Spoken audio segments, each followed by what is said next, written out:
دعوت للردہ، جو مرتد ہو جاتے ہیں اللہ نے ان کو بھی واپس آنے کی دعوت دی. الا الذین تابوا من بعد ذلک واصلحوا فان اللہ غفور الرحیم. ایک جگہ قرآن مجید میں منافقین کو توبہ کی دعوت دی گئی. الا من تاب وآمن وعمل صالحا فاولئک یبدل اللہ سیئاتہم حسنات. تو معلوم ہوا کہ پروردگار عالم نے کسی بندے کے لیے توبہ کے دروازے کو بند نہیں کیا. جو بھی ہے جس حال میں بھی ہے وہ توبہ کر سکتا ہے. ہاں اتنی سی بات ہے کہ توبہ فوری کرنی چاہیے، یہ نہیں کہ انسان سوچتا ہی رہ جائے.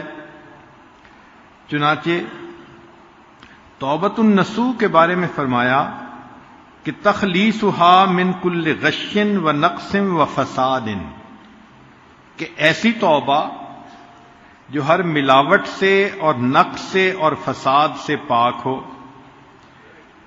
یعنی جب انسان کا دل اس کی زبان کا ساتھ دے رہا ہو، ورنہ کئی مرتبہ تو زبان سے الفاظ نکلتے ہیں دل ساتھ نہیں دیتا.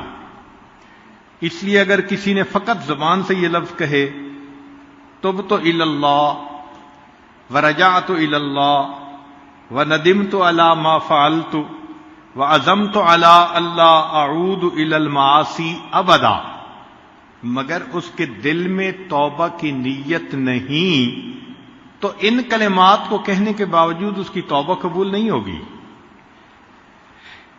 چنانچہ توبہ کہتے ہیں کہ انسان زبان سے کلمات کہے اور دل اس کی تصدیق کر رہا ہو. اس لیے شریعت نے توبہ کے کچھ آداب بتائے ہیں.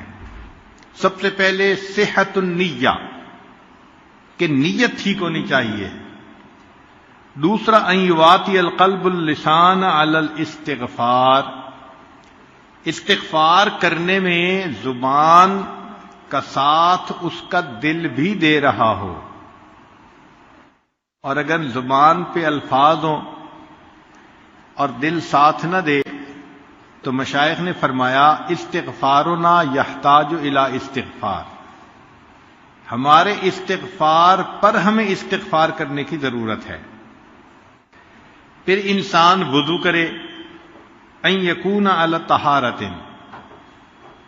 اور 2 رکعت نفل پڑھ کے اللہ رب العزت سے دعا مانگے، اور دعا بھی مانگے قبولیت کے اوقات میں. ان یتخیر الاوقات الفاضلہ وبالاسحار هم یستغفرون. ہمارے اکابر سحری کے وقت استغفار کرتے تھے. اس لیے یعقوب علیہ السلام نے اپنے بیٹوں سے کہا تھا سوف استغفر لکم ربی، میں اپنے رب سے تمہارے لیے استغفار کروں گا. مقصد یہ کہ تہجد کے وقت استغفار کروں گا. پھر انسان اپنے لیے بھی دعا مانگے اور سب ایمان والوں کے لیے. ربنا اغفر لی ولوالدی وللمؤمنین، یہ دعا سکھائی گئی. چنانچہ جس بندے نے گناہ کیا وہ کہے یا رب استر علیہ، اللہ میرا پردہ رکھ لیجئے.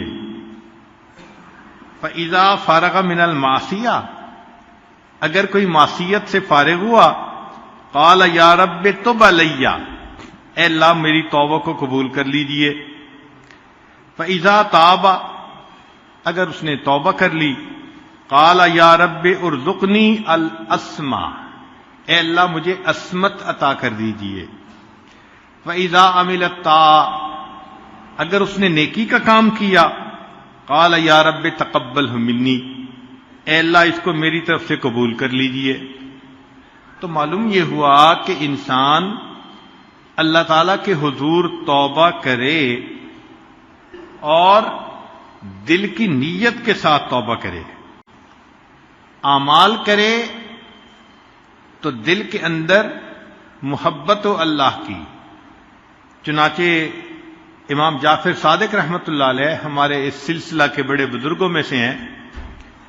وہ فرماتے تھے کہ اللہ تعالیٰ نے 3 چیزوں کو 3 چیزوں میں چھپا دیا ہے. اللہ تعالیٰ نے 3 چیزوں کو 3 چیزوں میں چھپا دیا ہے. خابا رضاہ فی طاعتہ فلا تحقروا منہا شیئا فلعل رضاہ فی. اللہ نے اپنی رضا کو نیکیوں میں چھپا دیا. تم کسی چھوٹی سی نیکی کو بھی نہ چھوڑو، کیا پتا اسی نیکی کے کرنے پر اللہ تم سے راضی ہونا ہو. اور فرمایا وَخَبَأَ سَخَطُهُ فِي مَعَاصِيهِ. اللہ نے اپنے غصے کو گناہوں میں چھپا دیا. فَلَا تَحْقِرُوا مِنْهَا شَيْئًا فَلَعَلَّ غَضَبَهُ فِي. چھوٹا گناہ بھی مت کرو، ممکن ہے کہ اسی میں اللہ کی ناراضگی ہو. وَخَبَأَ وَلِيَّهُ فِي عِبَادِهِ. اللہ نے اپنے اولیاء کو اپنے بندوں میں چھپا دیا. فَلَا تَحْقِرُوا مِنْ عِبَادِ اللَّهِ أَحَدًا. تم کسی بھی بندے کو حقارت کی نظر سے مت دیکھو. فَلَعَلَّهُ وَلِيُّ اللَّهِ. ممکن ہے کہ وہ اللہ کا ولی ہو. چنانچہ انسان جب توبہ کرتا ہے تو اس کے دل میں نرمی آتی ہے. ہمارے مشائخ نے فرمایا کہ جالس التوابین فإنہم ارق افئدہ. توبہ کرنے والوں کی صحبت اختیار کرو، ان کے دل نرم ہوا کرتے ہیں. اس توبہ میں سب سے پہلے انسان اللہ کے حقوق ادا کرے. نمازیں قضا کر دی تھیں، زکوٰۃ نہیں دی تھی، روزے چھوڑ دیے تھے، حج نہیں کیا، تو ان اعمال کا حساب لگا کر جتنا کچھ اس کے ذمہ بنتا ہے اس کو ادا کرے. اور پھر مخلوق کے ساتھ جو زیادتی کی، کسی کا حق مارا، غیبت کی، دل دکھایا، تو ان سے بھی معافی مانگے. اس لیے کہ ہر گناہ سے توبہ کرنا ضروری. چنانچہ ابو طالب مکی رحمۃ اللہ لکھتے ہیں من تاب عن 99 ذنبا. جس بندے نے 99 گناہوں سے توبہ کر لی، ولم یتب من ذنب واحد، ایک گناہ سے توبہ نہ کی، لم یکن عندنا من التائبین، وہ ہماری کتابوں میں تائبین میں شمار نہیں کیا جائے گا. اب ایک سوال دل میں پیدا ہوتا ہے کہ ایک بندہ ہے جس نے گناہ کیا ہی نہیں، اور ایک بندہ ہے کہ گناہ کر بیٹھا اور توبہ کی، تو دونوں میں سے بہتر کون؟ تو بعض علماء نے تو فرمایا کہ جس طرح کپڑا شروع میں بنے تو بے جوڑ کا زیادہ خوبصورت ہوتا ہے، اس کو کاٹ کے جوڑ لگا دو تو وہ بدنما ہو جاتا ہے، پہلے جیسا تو نہیں بن جاتا. اس لیے جو گناہ کرے ہی نہ وہ سب سے بہتر. اور بعض علماء نے کہا کہ نہیں، اللہ تعالی کے ہاں عاجزی، انکساری کا مرتبہ زیادہ ہے. جب کوئی بندہ نیکی ہی کرتا رہتا ہے تو اس کے دل میں خود پسندی ہوتی ہے، اور اگر کوئی بندہ گناہ کر بیٹھے اور اس گناہ سے وہ توبہ کرے تو اس کے دل میں گناہ کے کرنے کی ندامت ہوتی ہے. اس لیے یہ بندہ اب اللہ کو زیادہ پسندیدہ ہے. اور دلیل انہوں نے دی کہ ایک مرتبہ موسیٰ علیہ السلام نے پوچھا یا ربی این اجدک، اللہ میں آپ کو کہاں ڈھونڈوں؟ رب کریم نے فرمایا عند المنکسرۃ قلوبہم من اجلی، جن کے دل ٹوٹے ہوتے ہیں میرے پیارے موسیٰ علیہ السلام ان کے دل میں تلاش کرو تم مجھے وہیں پاؤ گے.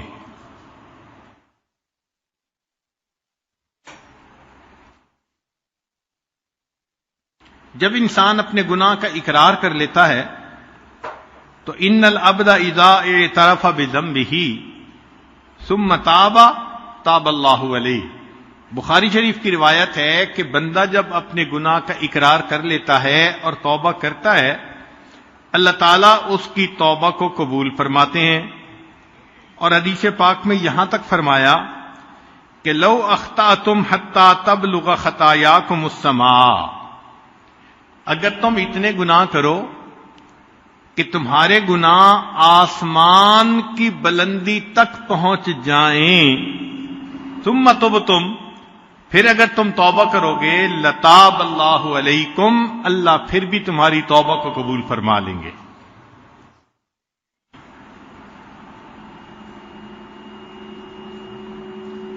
چنانچہ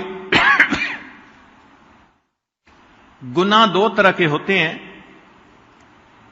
ایک کو کہتے ہیں ترک و معمور، اور ایک کو کہتے ہیں فعل و محظور. کیا مطلب؟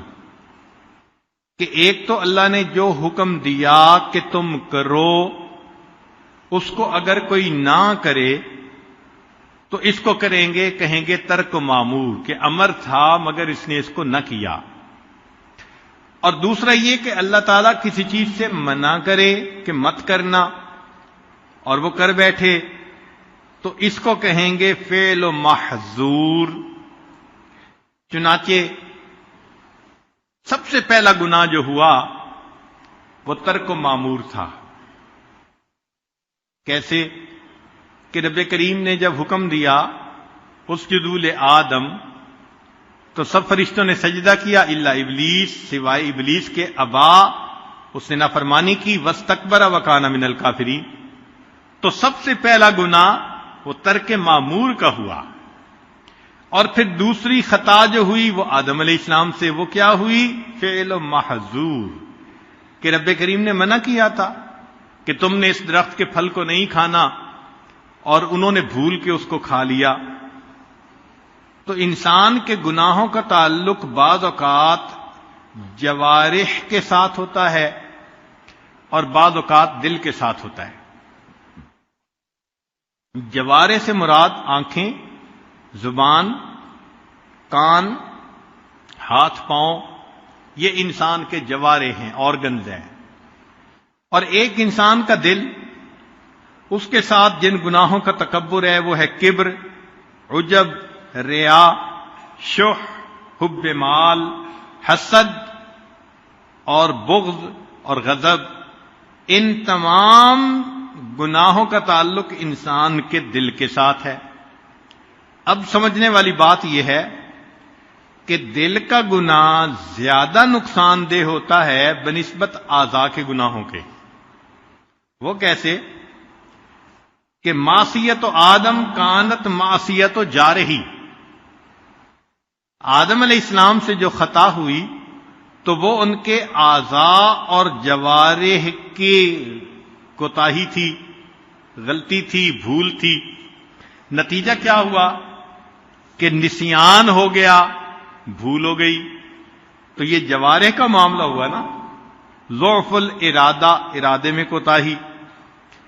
تو اعضاء کی وجہ سے جو گناہ ہوا فوراً توبہ کی اور اللہ نے ان کی توبہ کو قبول کر لیا. لیکن جو ابلیس کی معصیت تھی، کانت معصیت و قلب، وہ دل کی معصیت تھی. کیوں؟ اس نے تکبر کیا تھا، انا خیر منہ، میں بہتر ہوں. اور یہ دل کی جو کوتاہی ہوتی ہے، فکانت غائرتن متمکنتن، زیادہ گہری، ساکنتن فی اعماقہ، دل کی گہرائیوں میں ہوتی ہے. لہذا اس کا نتیجہ کیا ملا کہ رب کریم نے فرمایا فخرج منہا فانک رجیم. اور ذکر و سلوک کا بنیادی مقصد جوارح کے گناہوں سے بھی بچنا، مگر اس سے بھی زیادہ دل کے گناہوں سے بچنا، کیونکہ جن گناہوں کا تعلق دل سے ہے وہ مہلکات. اسی لیے حضرت اقدس تھانوی رحمۃ اللہ علیہ سے پوچھا گیا کہ تصوف کا مقصود کیا ہے، تو فرمایا کہ تصوف کا مقصود یہ ہے کہ انسان کے رگ رگ اور ریشے ریشے سے گناہوں کا کھوٹ نکل جائے. اب اس میں کچھ گناہ ایسے ہوتے ہیں کہ جو جاری ہو جاتے ہیں، لہذا ان کا گناہ بھی زیادہ. مثال کے طور پہ بدعت پہ عمل کرنا. اسی لیے نفس گناہ کرواتا ہے لذت کی خاطر، مگر شیطان ایسے گناہ کو پسند کرتا ہے کہ جو انسان گناہ کرے اور اس سے توبہ کی توفیق بھی نہ ہو.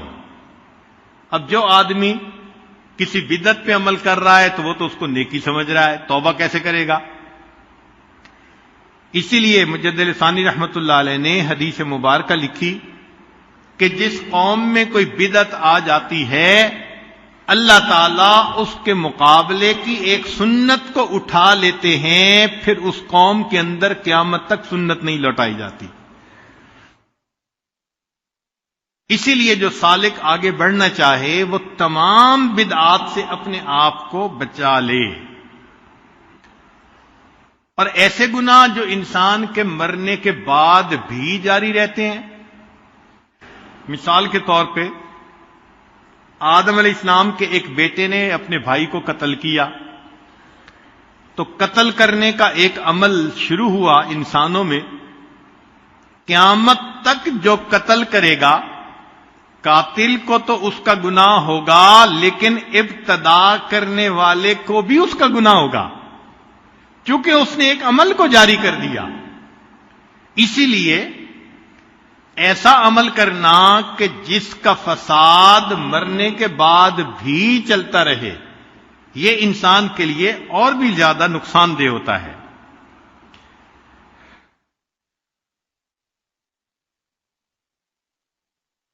کئی مرتبہ ایسے ہوتا ہے کہ گناہ کی ابتدا چھوٹی ہوتی ہے، انتہا بڑی ہوتی ہے.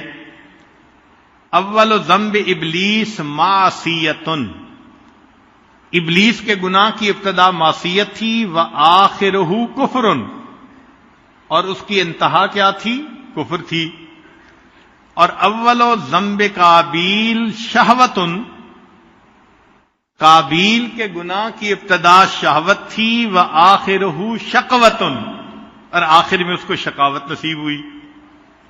اسی لیے انسان کو چاہیے کہ وہ گناہوں سے بچے اور جتنے نیک اعمال کر سکتا ہے اتنے کرے. الاعمال تشفع لصاحبها عند اللہ وتذکر به اذا وقع فی الشدائد. بندے کی نیکیاں اس کے گناہوں کو مٹا دیتی ہیں. ان الحسنات یذہبن السیئات. چنانچہ قرآن مجید میں اللہ تعالیٰ فرماتے ہیں فلولا انہ کان من المسبحین، کہ اگر یونس علیہ السلام میری پاکیزی شان بیان کرنے والے نہ ہوتے، للابث فی بطنہ الی یوم یبعثون، قیامت تک مچھلی کے پیٹ میں رہتے. تو مچھلی کے پیٹ سے نکلنے کا سبب ان کا تسبیح پڑھنا بن گیا کہ انہوں نے کہا تھا لا الہ الا انت سبحانک انی کنت من الظالمین. تو معلوم ہوا کہ اگر انسان گناہ کرے تو استغفار بھی کرے، نیک اعمال بھی کرے، تو نیک اعمال اس کے لیے بخشش کا سبب بن جاتے ہیں. عربی کا ایک مشہور شعر ہے وَإِذَا الْحَبِيبُ أَتَى بِذَنبٍ وَاحِدٍ. عجیب شعر کہا کسی نے، وَإِذَا الْحَبِيبُ أَتَى بِذَنبٍ وَاحِدٍ. اور جب محبوب کسی ایک غلطی کا ارتکاب کر لیتا ہے، جاءت محاسنہ بألف شفیع، تو اس کی خوبیاں ہزار شفاعت سفارش کرنے والے کو لے کے سامنے آ جاتی ہیں. اس کی مثال یہ کہ ماں کو بیٹے سے پیار ہوتا ہے، بیٹا غلطی بھی کر دے تو وہ ماننے سے انکار کرتی ہے، کوئی نہ کوئی تعویل کر دیتی ہے، اس لیے کہ غلطی ایک ہوتی ہے اور بچے کی اچھائیاں کئی سامنے ہوتی ہیں، لہذا اس کی برائی بھی برائی نظر نہیں آتی. تو انسان اگر نیکی کرتا ہو تو پروردگار عالم اس کی خطا کو جلدی معاف فرما دیتے ہیں. ہاں، جتنا بھی انسان اللہ رب العزت سے معافی مانگے، اللہ تعالیٰ مہربانی فرما دیتے ہیں، اور کبھی تو اس کے گناہوں کو اس کی نیکیوں میں شامل فرما لیتے ہیں۔ حدیث پاک میں آیا کہ کئی مرتبہ انسان ایک گناہ کرتا ہے اور وہ اس کے لیے نیکی میں جانے کا سبب بن جاتا ہے۔ کیوں؟ کہ کیا تو تھا گناہ، مگر اس سے کر لی سچی توبہ، اور توبہ اللہ کے ہاں ایسی قبول ہوئی کہ اللہ نے اس بندے کے لیے جنت میں جانے کا فیصلہ فرما دیا۔ اسی لیے قیامت کے دن شیطان حسرت کرے گا بعض بندوں پر کہ میں نے ان سے گناہ کروائے ہی کیوں تھے، کہ انہوں نے ایسی توبہ کی کہ اللہ کو پسند آ گئی۔ چنانچہ گناہ کے حالات ہوتے ہیں جن کی وجہ سے وہ چھوٹا بڑا بنتا جاتا ہے۔ مثال کے طور پہ ایک آدمی اگر کنوارا ہو اور وہ زنا کا ارتکاب کرے تو یہ کم درجے کا گناہ، شادی شدہ ہو اور پھر ارتکاب کرے تو زیادہ گناہ، پھر اگر کنواری عورت سے گناہ کیا تو یہ چھوٹا گناہ نسبتاً، شادی شدہ سے کیا تو یہ متزوجہ سے گناہ کرنے کی وجہ سے بڑا گناہ، اور اگر پڑوسی کی بیوی سے زنا کیا تو اور بھی زیادہ بڑا گناہ۔ حدیث پاک میں آتا ہے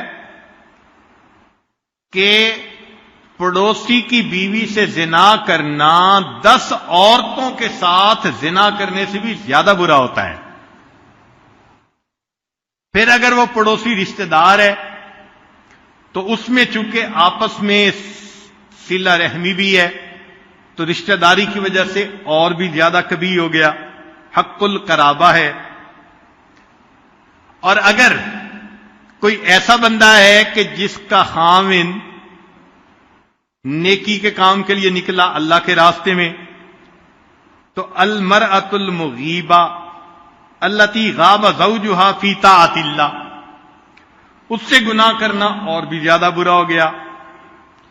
اور اگر کوئی آدمی اتنا شقی القلب کہ وہ محرم عورت سے زنا کرتا ہے تو اور بھی زیادہ کبھی، اور اس میں بھی اگر حرمت مصاہرت آ گئی۔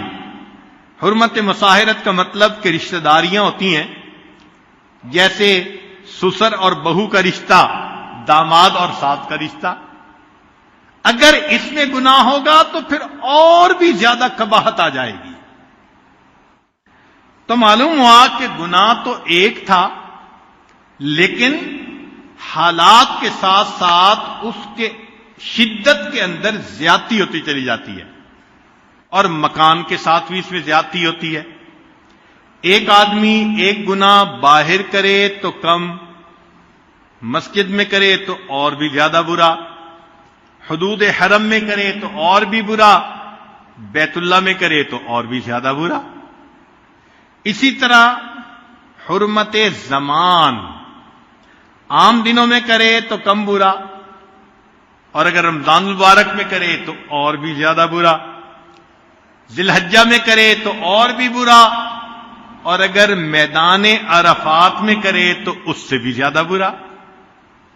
تو معلوم ہوا کہ گناہوں کی شدت مکان اور زمان کے اعتبار سے بڑھتی چلی جاتی ہے۔ تاہم کچھ اعمال ہیں جو گناہوں کو بخشوا دیتے ہیں۔ فرمایا التوبہ التائب من الذنب کمن لا ذنب لہ، گناہوں سے توبہ کرنے والا ایسے ہوتا ہے جیسے اس نے کبھی گناہ کیا ہی نہیں۔ اور دوسرا فرمایا استغفار، کہ انسان اپنی زبان پر استغفار زیادہ رکھے۔ حدیث مبارکہ میں ہے کہ اس شخص کو مبارک ہو قیامت کے دن جس کے نامہ اعمال میں استغفار زیادہ پایا جائے گا، استغفاراً کثیرا۔ تو اللہ رب العزت اس بندے کی کوتاہیوں کو معاف فرما دیں گے جو زیادہ استغفار کرنے والا ہوگا۔ لہذا استغفر اللہ اس کو باقاعدگی کے ساتھ پڑھنا اور عاد و وظائف میں سے ہے۔ لقمان علیہ السلام نے اپنے بیٹے کو نصیحت کی کہ بیٹے، یا بنیا عود لسانک اللہم اغفر لی، اے میرے بیٹے عادت بناؤ یہ کلمہ کہنے کی کہ اللہ مجھے معاف کر دے، اللہم اغفر لی۔ وجہ کیا؟ فإن للہ ساعات، اللہ تعالیٰ کے ہاں کچھ قبولیت کے لمحات ہوتے ہیں، لا يرد فیہا سائلا، اس میں مانگنے والے کو اللہ تعالیٰ رد نہیں فرمایا کرتے۔ تو اللہم اغفر لی، رب اغفر لی، یہ کہنا بخشش کا سبب بن جاتا ہے، اور دوسروں سے دعا بھی کروانا۔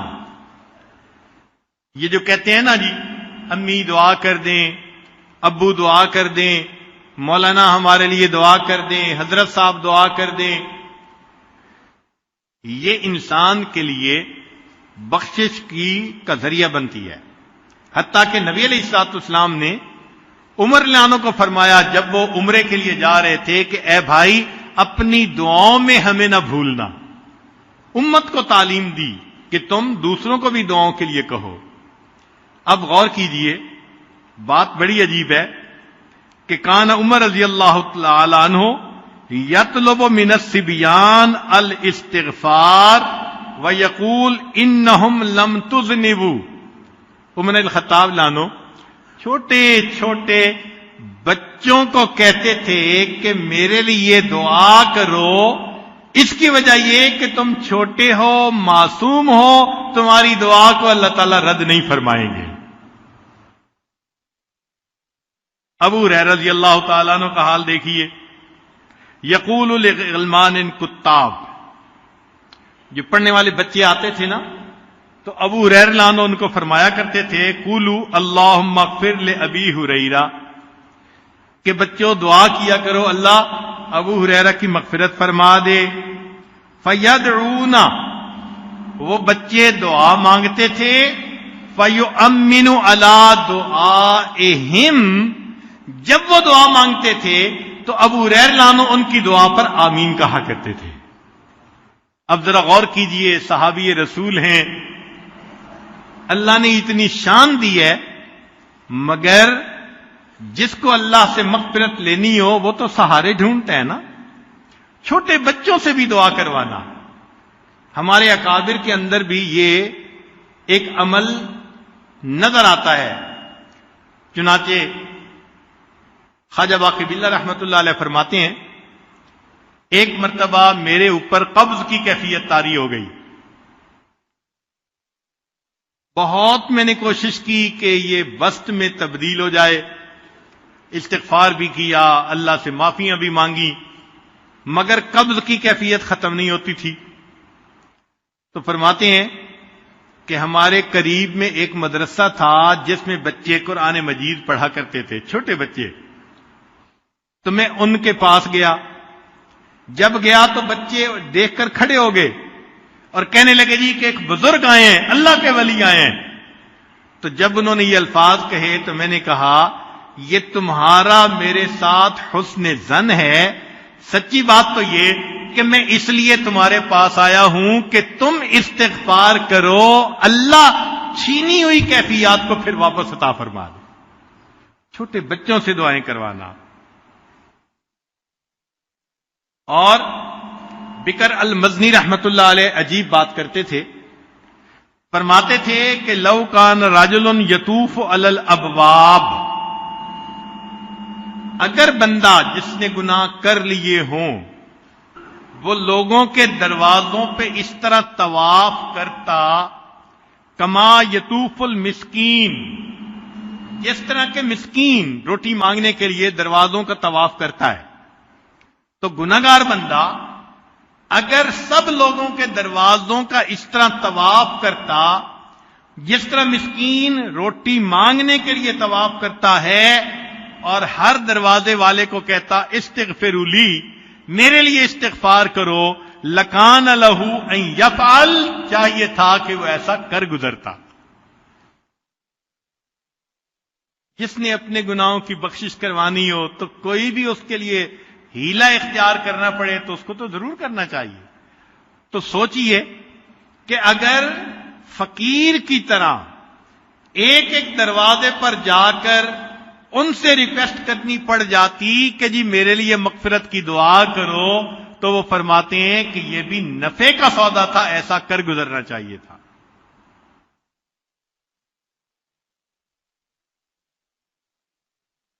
جب انسان سے گناہ ہو جائے تو چاہیے کہ وہ 2 رکعت نفل پڑھے اور اللہ تعالی سے دعا مانگے. سیدنا صدیق اکبر عنہ فرماتے ہیں کہ جو بندہ صلاۃ الحاجت پڑھ کر اللہ سے دعا مانگے گا، اللہ تعالیٰ اس کے گناہوں کو جلدی معاف فرما دیں گے.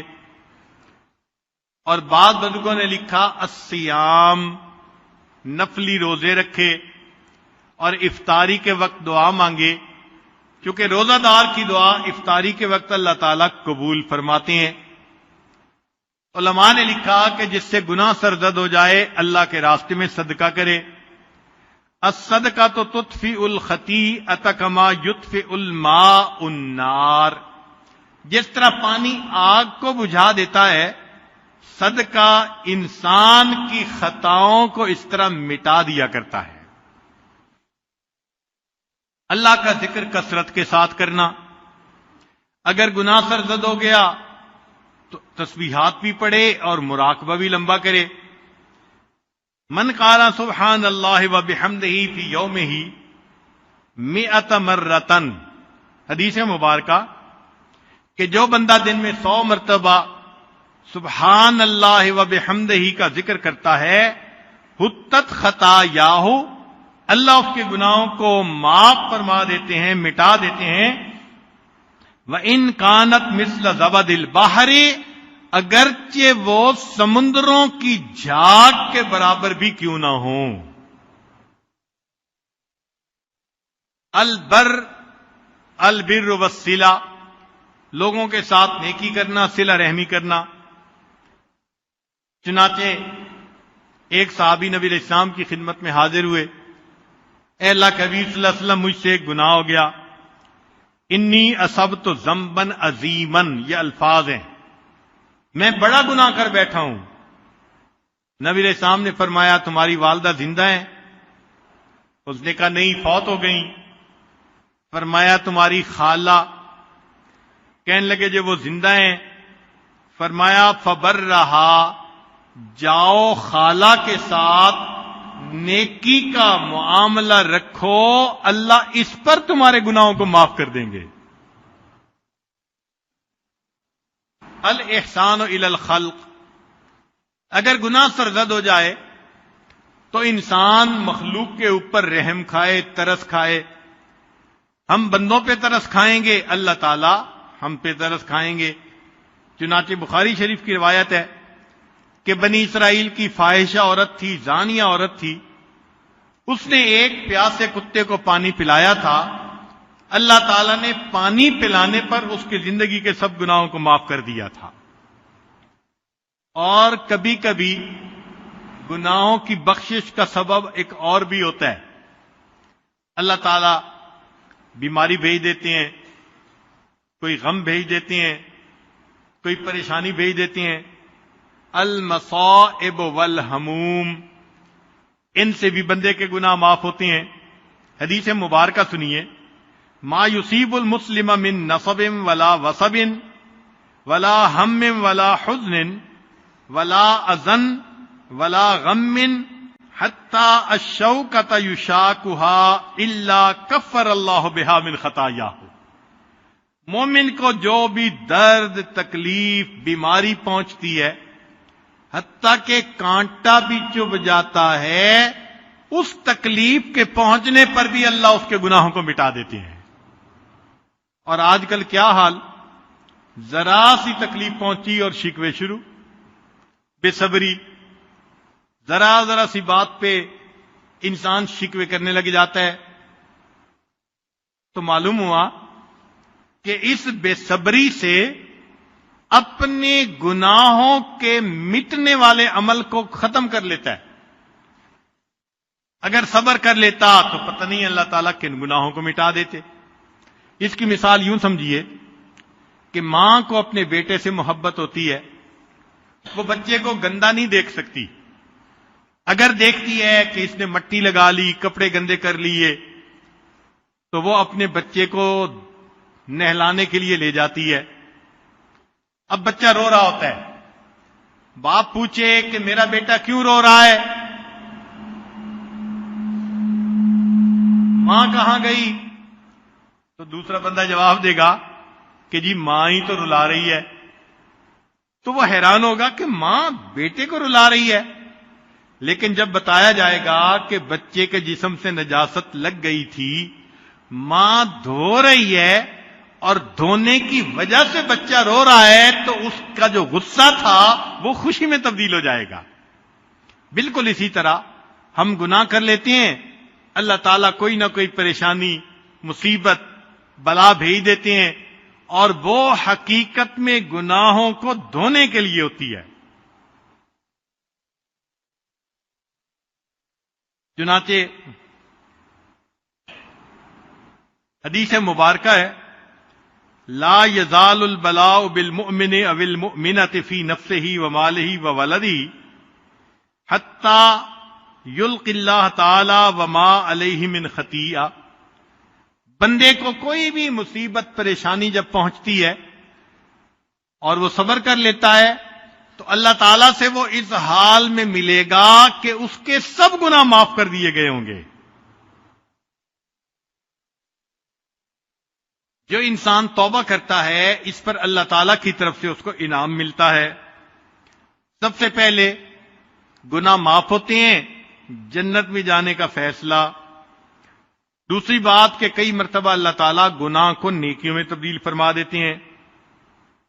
پھر تیسرا، اللہ تعالیٰ اس کے دشمنوں کے معاملے میں اپنے بندے کی مدد فرماتے ہیں، اور پھر اللہ تعالیٰ اس بندے کے دل میں عاجزی پیدا کر دیتے ہیں، انکساری پیدا کر دیتے ہیں۔ ابن عطاء اللہ اسکندری رحمۃ اللہ علیہ فرماتے ہیں، ربما فتح لک باب الطاعۃ وما فتح لک باب القبول۔ ایسا بھی ہو سکتا ہے کہ اللہ تمہارے لیے نیکی کا دروازہ کھول دے، قبولیت کا دروازہ نہ کھولے۔ لہذا نیکی کرنا الگ بات، اللہ کے ہاں اس کا قبول ہو جانا یہ الگ بات ہے۔ پھر فرماتے ہیں کہ ربما قدر علیک المعصیۃ، ایسا بھی ہو سکتا ہے کہ اللہ تعالیٰ نے تمہارے مقدر میں ایک گناہ لکھ دیا ہو، فکانت سببا فی الوصول، اور اس گناہ نے تمہارے لیے اللہ سے واصل ہونے کا ذریعہ بننا ہو۔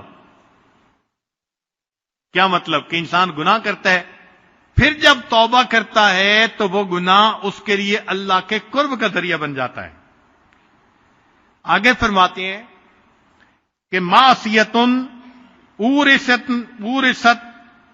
ذلا للہ، ایسا گناہ کہ جس کے بدلے میں انسان کو اپنا آپ اللہ کے سامنے ذلیل لگے، شرمندگی والا لگے، اور اس کے اندر انکساری ہو، خیر من الطاعۃ، وہ گناہ اس نیکی سے بہتر ہے، اورثت عجبم و استکبارا، کہ جو نیکی انسان کے اندر عجب اور استکبار کو پیدا کر دے، اس نیکی سے وہ گناہ زیادہ بہتر ہے جو انسان کے اندر عاجزی اور انکساری پیدا کر لے۔ پھر جو بندہ توبہ کرتا ہے، اللہ تعالیٰ پھر اس بندے سے خوش ہوتے ہیں، مگر اس توبہ میں کئی چیزیں رکاوٹ ہوتی ہیں۔ سب سے پہلے طول العمل، ہاں میں توبہ کر لوں گا، اسی میں ہی انسان زندگی کا وقت گزارتا چلا جاتا ہے۔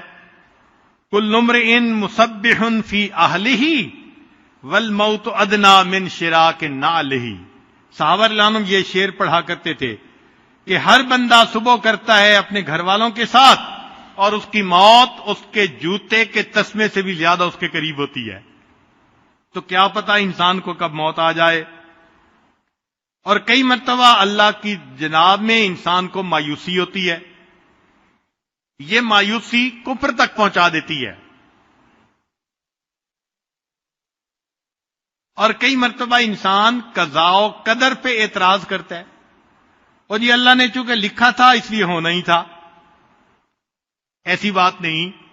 رب کریم نے اختیار بندے کو دیا ہے، کرے یا نہ کرے. چنانچہ ایک آدمی نے گناہ کیا، ان رجلا وقع فی معصیۃ فقام یناجی ربہ قائلا، گناہ کر کے وہ اپنے اللہ کے سامنے یہ کہنے لگا، الہی انت قضیتا انت قدرتا انت حکمتا، اللہ تو نے یہ گناہ مقدر میں لکھا تھا، تو نے اس کا فیصلہ کیا تھا، آپ ہی نے تقدیر بنائی تھی. فسمع صوتا یقول لہ، آواز آئی، کہنے والے نے کہا، ھذا حق الربوبیہ، میرے بندے میں نے تیری تقدیر بنا کر ربوبیت کا حق ادا کیا، فَأَيْنَ أَدَبُ الْعُبُودِيَّةِ، عبودیت کا ادب کہاں ہے؟ بات اس کو سمجھ آ گئی. کہنے لگا، الہی انا عصیت وانا اسرفت وانا ظلمت، اللہ میں نے گناہ کیا، میں نے اسراف کیا، میں نے اپنی جانوں پہ ظلم کیا.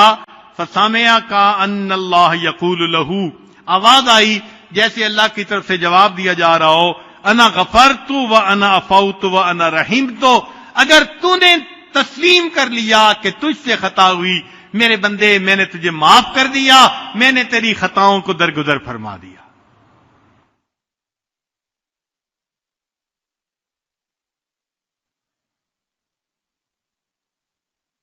البواعث علی التوبہ، توبہ پہ کچھ اعمال برانگیختہ کر دیتے ہیں. مثلا اللہ تعالی کی عظمت کے بارے میں سوچنا. چنانچہ عطاء اللہ اسکندری رحمۃ اللہ علیہ فرماتے ہیں، ان اردت ان یفتح لک باب الرجاء فاشہد ما منہ الیک، اگر تو اپنے اوپر امید کا دروازہ کھولنا چاہے تو اس بات پہ غور کر کہ اللہ کی تیرے اوپر نعمتیں کتنی ہیں. جتنا سوچیں گے اتنا امید اور بڑھے گی. اللہ کی اتنی رحمتیں، اتنی نعمتیں، لہذا دل میں اللہ سے امید بڑھ جائے گی. وَإِنْ أَرَدْتَ أَنْ يَفْتَحَ لَكَ بَابَ الْخَوْفِ، اور اگر تو چاہے کہ تیرے اوپر خوف کا دروازہ کھلے، فَاشْهَدْ مَا مِنْكَ إِلَيْهِ، اس بات پہ غور کر کہ تو اللہ کے پاس کیا پہنچا رہا ہے. اللہ نعمتیں دے رہے ہیں اور تو اللہ کے پاس معصیت بھیج رہا ہے، تو اس چیز کو سوچے گا تو تیرے اوپر خوف کا دروازہ کھل جائے گا. چنانچہ آخرت کے بارے میں انسان سوچے تو توبہ کی توفیق جلدی نصیب ہو جاتی ہے.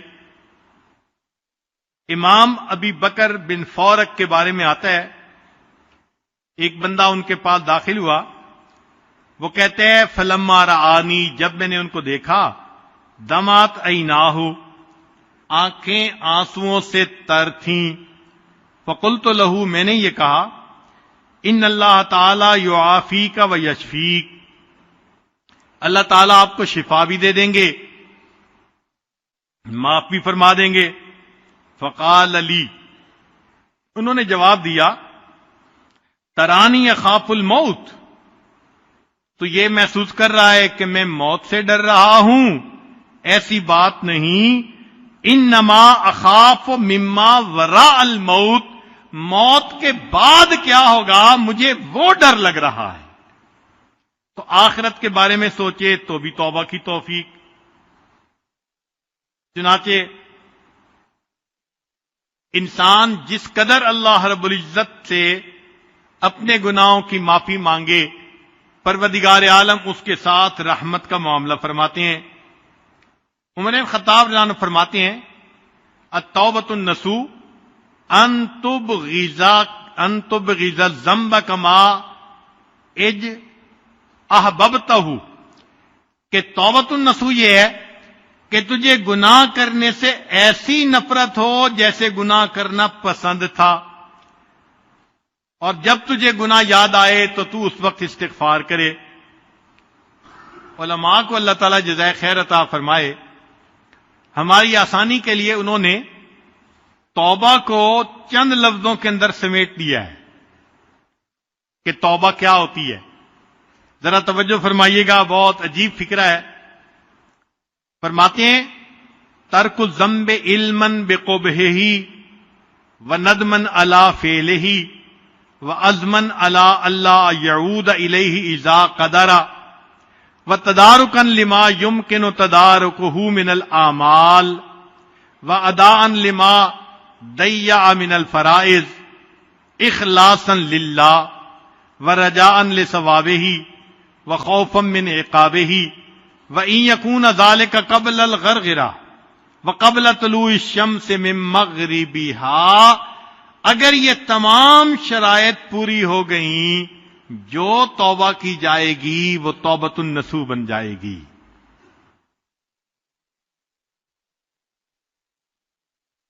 چنانچہ ایک حدیث پاک میں ہے، اللہ تعالیٰ فرشتوں سے فرماتے ہیں کہ میرے بندے کا حال دیکھو، یہ گناہ کرتا ہے پھر توبہ کرتا ہے، پھر گناہ کرتا ہے پھر توبہ کرتا ہے، پھر گناہ کرتا ہے پھر توبہ۔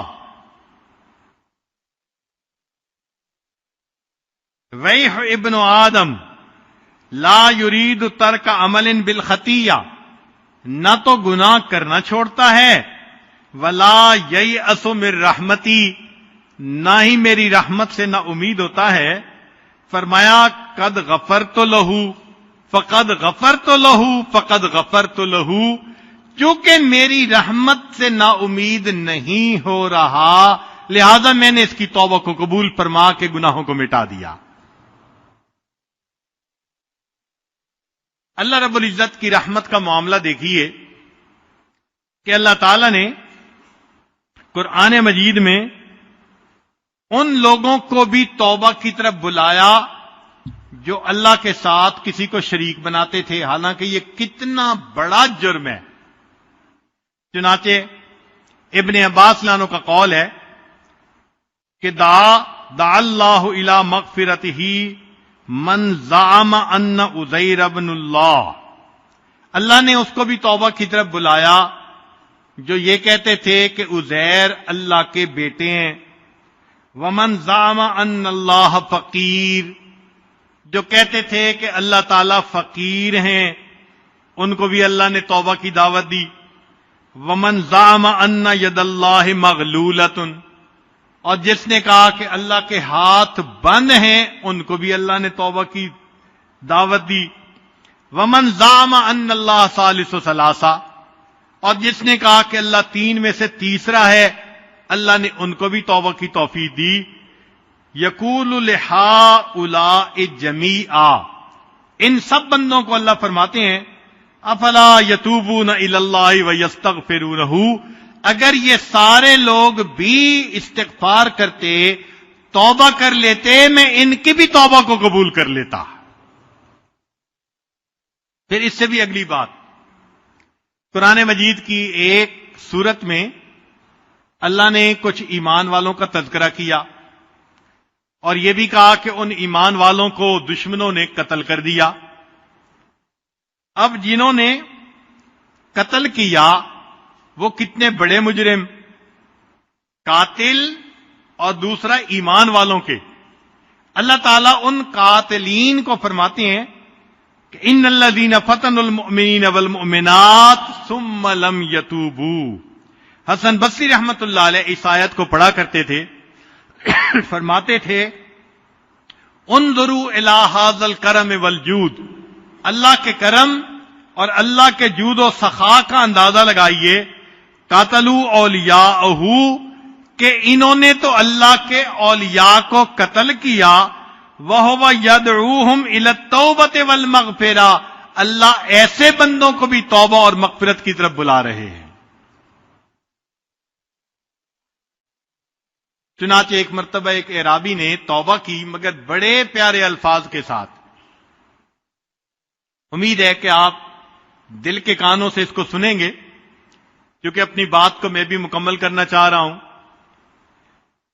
فرماتے ہیں کہ میں نے ایک اعرابی کو دیکھا کہ بیت اللہ کے سامنے بیٹھا دعا کر رہا تھا. سبحان اللہ. دعا کا اصل مقصد ہوتا ہے اللہ کے سامنے تذلل ظاہر کرنا، اپنی محتاجی، اپنی چھوٹا پن ہونا، اپنی کوتاہی کا اظہار کرنا. چنانچہ جو بندہ جتنا اظہار کرے گا اپنی عاجزی کا، اتنا توبہ جلدی قبول ہو جائے گی. تو فرماتے ہیں کہ میں نے ایک اعرابی کو دعا مانگتے دیکھا. اس نے دعا عجیب مانگی. کہتے ہیں الہی من اولا بالذلل والتقصیر منی وقد خلقتنی ضعیفا. اللہ آپ نے مجھے ضعیف پیدا کیا تو مجھ سے زیادہ تقصیر کا اور گناہ کا پھر حقدار کون ہو سکتا ہے؟ آپ نے ہی تو مجھے ضعیف پیدا کیا. قرآن مجید میں فرماتے ہیں نا اللہ تعالیٰ خلق الانسان ضعیفا، انسان کو ہم نے کمزور پیدا کیا. تو جب اللہ آپ نے ڈیزائن ہی ایسا بنایا کہ کمزور ہے مشین، تو گڑبڑ تو ہوگی صحیح. اب ذرا اس اعرابی کی عقل مندی دیکھیے. اس نے اللہ تعالیٰ کے سامنے بات کیسے اچھے انداز سے کی. اللہ آپ نے مجھے ضعیف پیدا کیا تو مجھ سے زیادہ گناہ کرنے کا پھر حقدار کون ہو سکتا ہے؟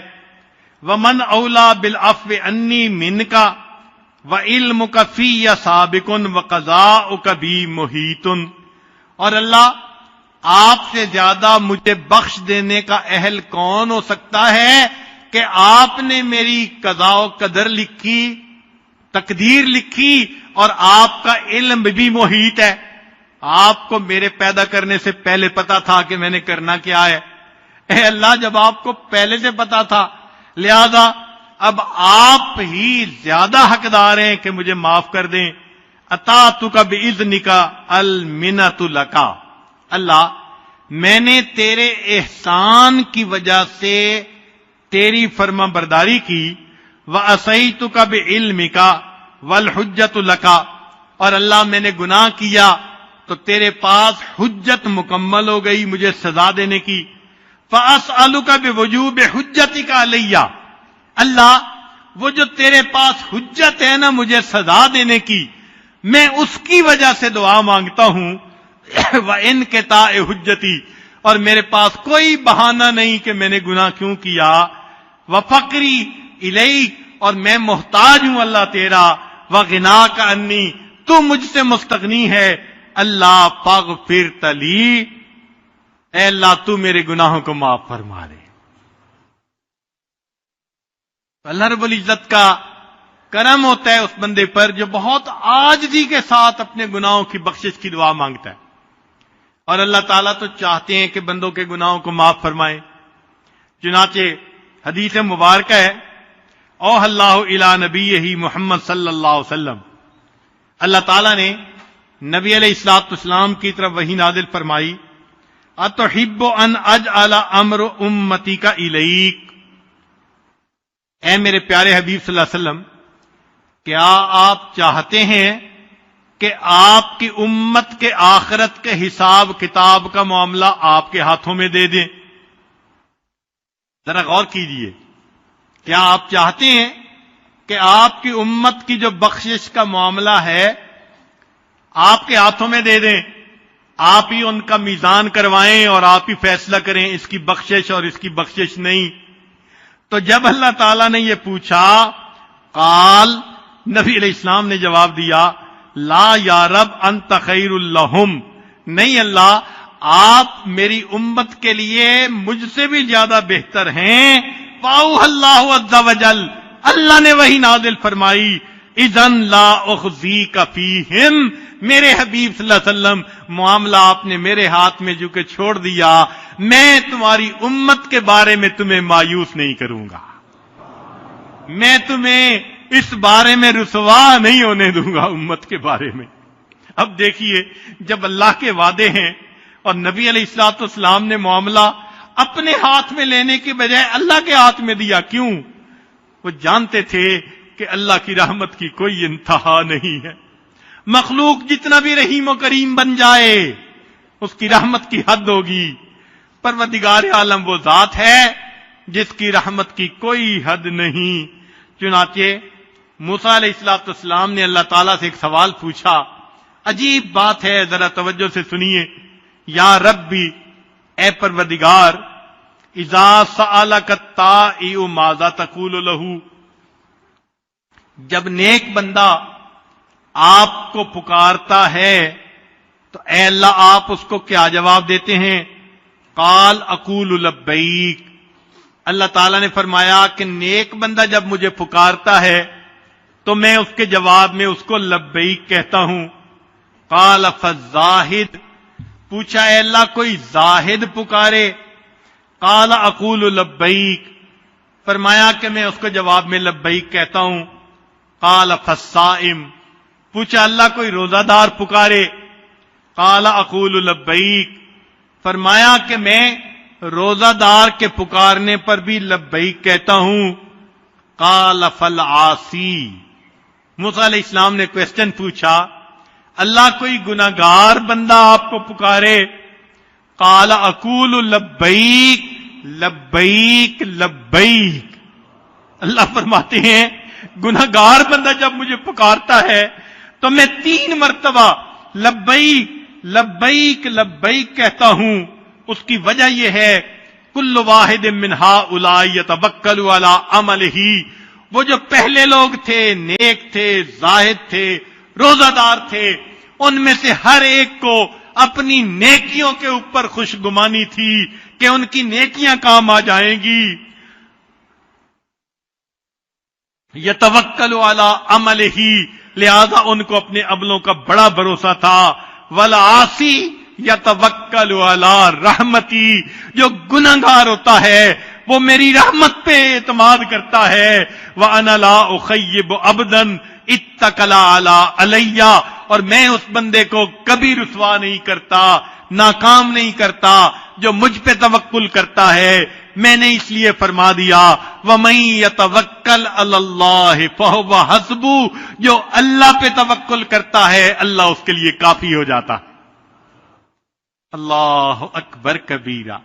وہ پروردگار کتنا کریم ہے جو ہمارے گناہوں کو بخش کے خوش ہوتا ہے، اور بخشنے کے لیے اس نے دروازے کھولے ہوئے ہیں. آج کی اس مجلس میں ہم اپنے گناہوں سے سچی پکی توبہ کریں اور اللہ تعالیٰ سے دعا مانگیں. الہی، زندگی گزرتی جا رہی ہے، آپ ہم پر رحمت کی نظر فرما دیجیے، گناہوں سے سچی توبہ عطا فرما دیجیے. کہنے والے نے کہا ان الملوک اذا شابت عبیدہم، اے اللہ جب کسی بادشاہ کے غلام خدمت کرتے کرتے بوڑھے ہو جاتے ہیں، فی رقہم آتقوہم عتق احراری، اے اللہ تو بڑھاپے میں وہ ان کو غلام نہیں رہنے دیتے، وہ بڑھاپے کی وجہ سے ان کو آزاد کر دیا کرتے ہیں. وَأَنْتَ يَا سَيِّدِي أَوْلَى بِذَا كَرَمًا، اور اے میرے سردار تو اس بات کا زیادہ مستحق ہے. قد شبت فی الرق فاتقنی من النار، اللہ آپ کا نام لیتے، خدمت کرتے، کلمہ پڑھتے، بوڑھے تو ہم بھی ہو گئے ہیں، بال سفید ہو گئے ہیں، اللہ آپ بھی ہمیں گناہوں سے معافی عطا کر دیجئے اور جہنم کی آگ سے ہمیں بچا لیجئے. جب ہم اللہ تعالیٰ سے معافی مانگیں گے پروردگار ہمارے گناہوں کو معاف فرما دیں گے اور ہمیں اپنے مقبول بندوں میں شامل فرمائیں گے. پروردگار عالم آج کی اس مجلس میں ہمارے گناہوں کو معاف فرما کر اللہ تعالی ہمیں اپنے مقبول بندوں میں شامل فرمائے. وآخر دعوانا ان الحمد للہ رب العالمین.